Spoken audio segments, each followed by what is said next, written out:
ஹல்லேலூயா. ஆமா, இன்னைக்கும் என்னை அநேகர்கள் சொல்லுவாங்க, பாஸ்டர் புரிஞ்சுக்கவே மாட்டாரு. ஹல்லேலூயா. நான் சொல்றேன், நான் புரிஞ்சுக்காம இல்ல, உன்னை நான் புரிஞ்சுக்கிறத விட இயேசுவை நான் நல்லா புரிஞ்சிருக்கேன். Price the lord. ஹல்லேலூயா. நீ யாரை புரியணும் தெரியுமா? இயேசுவை புரிஞ்சு கொள்ளணும். இயேசுவை புரிஞ்சுக்கிட்டீங்கன்னா உங்களுக்குள்ளார நீங்க சிறுகுவீங்க. அதுதான் இதுக்கு அர்த்தம். ஹல்லேலூயா. நான் சிறுகணும் அப்படின்னா நான் அப்படியே குள்ளமா போறதுக்கு இல்ல, நான் ஒண்ணு இல்லாம போறதுக்கு இல்ல, வெறுமையா போறதுக்கு பேர் அல்ல சிறுகிறது. ஹல்லேலூயா. ஆமென். எனக்குள்ளார சுய நீதி சுருங்கணும், ஒண்ணு இல்லாம போகணும். எனக்குள்ளார தேவனுடைய நீதி பெருகணும். ஹல்லேலூயா. அப்பதான் விசுவாசத்துல நான் பிழைக்க முடியும். ஹல்லேலூயா.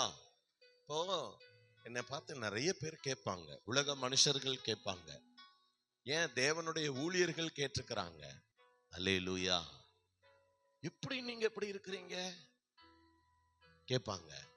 நான் சொல்லுவேன், விசுவாசத்துல என் விசுவாசம் எனக்குள்ளார பெருகுது. ஹல்லேலூயா. ஹல்லேலூயா.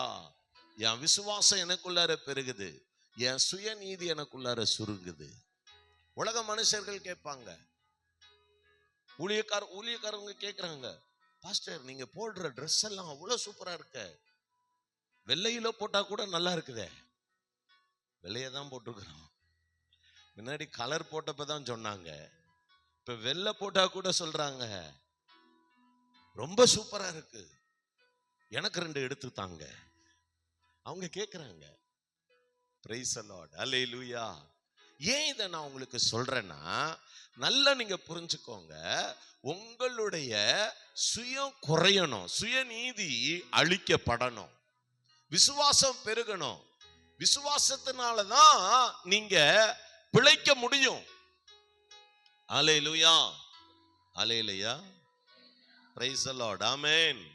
விசுவாசத்துல தான் பெருகணும். நீங்க இயேசுவை விசுவாசிச்சு எதையெல்லாம் செய்றீங்களோ அதெல்லாமே உங்களுக்கு பிழைப்பாய் உண்டாயிருக்கும். அவரை விசுவாசிச்சு துதிச்சிங்கன்னா உங்களுக்கு பிழைப்பு வரும். அவரை விசுவாசிச்சு ஒரு காரியத்தை செஞ்சீங்கன்னா, அவரை விசுவாசிச்சு வசனத்துக்கு கீழ்ப்படிஞ்சீங்கன்னா உங்களுக்கு நன்மை வரும். ஹல்லேலூயா.